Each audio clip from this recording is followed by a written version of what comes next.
A compra de um pacote turístico pode vir repleta de novas emoções e boas recordações. Mas se imprevistos impossibilitarem a viagem, é preciso ter atenção para evitar multas abusivas. Larissa e Marcelo compraram um pacote para fazer um rapel no buraco das araras e das andorinhas em Goiás. Em busca do melhor preço, eles fecharam o negócio com antecedência. Mas no dia do passeio, tiveram um problema de família e não puderam comparecer. A empresa se recusou a realizar o passeio em outra data ou devolver o dinheiro. A gente teve um problema de família no sábado e de imediato assim, a gente entrou em contato com ele, tanto por e-mail quanto por telefone. A gente não teve sucesso. Eu, fui atrás, assim, fui falar com ele que na verdade eu entendi o lado dele, mas que ele tinha que entender o meu lado como cliente, porque eu tinha sido lesada, eu tinha pagado por um passeio que eu não tinha usufruído. E daí ele simplesmente foi grosso, falou que ele não tinha mais nada para conversar comigo e que a gente se encontrava no passeio de domingo, que também foi um passeio cancelado. Como não conseguiram um acordo com a agência de viagens, tiveram que entrar na justiça. Então, a gente decidiu entrar com uma ação contra ele e estão tendo alguns problemas para poder continuar com esse processo, mas é mais isso, assim, a gente queria realmente que ele visse que ele está errado e conseguir algum acordo com ele, não levar isso adiante para ter mais problemas. Este consultor de viagens diz que os clientes precisam ficar atentos aos contratos, porque alguns cancelamentos são reembolsáveis, mas outros não. Depende de cada caso. Em caso de doença, é diferente. Entra com atestado médico, com relatório médico, e aí cabe a companhia aérea ou a operadora analisar. Nesses casos, ainda consegue sim. Agora, casos que a pessoa compra e cancela por cancelar, aí tem a multa mesmo. De acordo com este advogado, o consumidor precisa ler atentamente o contrato, porque muitas multas são abusivas. Ler atentamente o contrato no que diz respeito aos cancelamentos, tá? Porque existem ali multas declaradamente abusivas. As multas são altíssimas, tá?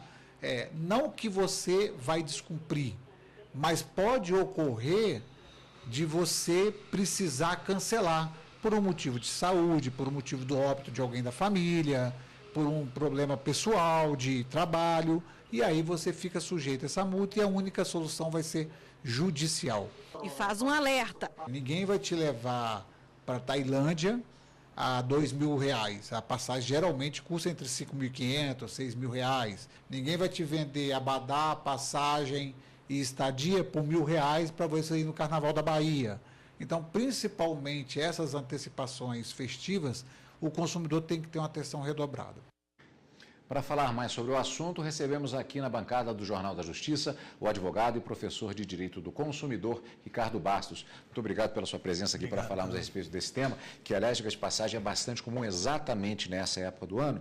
E como vimos na matéria, existe uma questão delicada, onde ficam exatamente os limites e a necessidade de atenção, tanto da parte das pessoas que estão contratando o serviço, quanto das próprias agências que estão oferecendo esse serviço.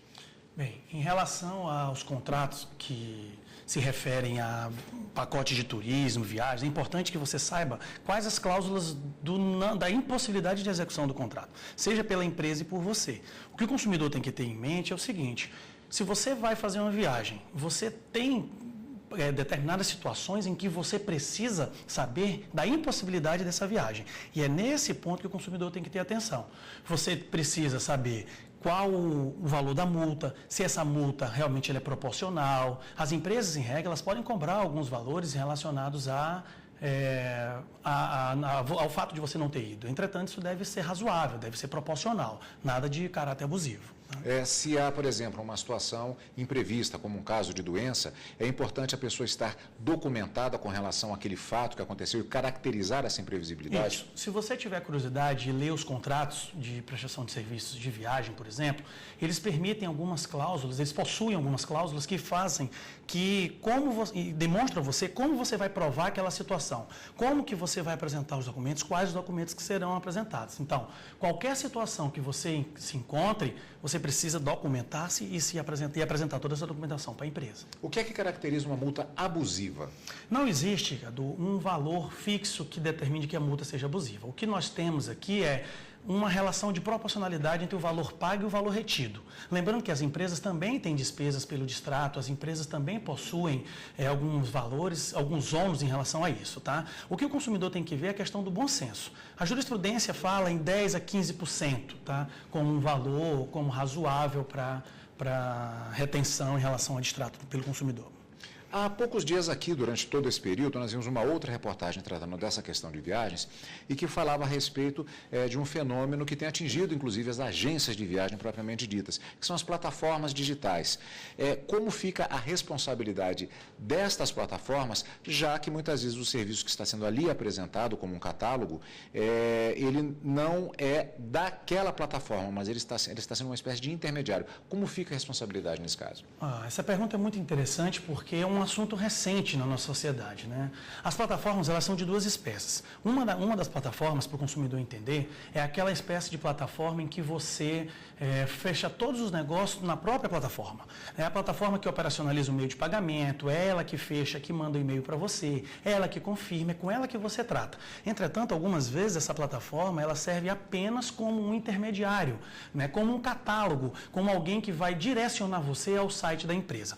Então, é importante que você certifique-se de que plataforma você está utilizando, observe os sites que já constam reclamações daquela plataforma e verifique se você está fechando o negócio com a plataforma ou com o site ligado a ela. Entretanto, todo mundo que está inserido nessa relação de consumo pode ser chamado a responder em caso de problemas que você tenha na reserva de hotel, numa compra de passagem, tá?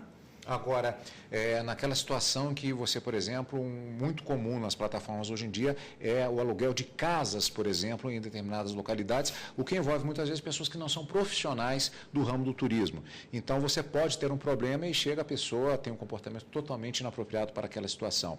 É mais difícil você fazer uma responsabilização nesse caso daquela pessoa e aí incide sobre a plataforma. Como lidar com isso? Olha só, essa pergunta é interessante porque envolve o conceito de consumidor e o conceito de fornecedor.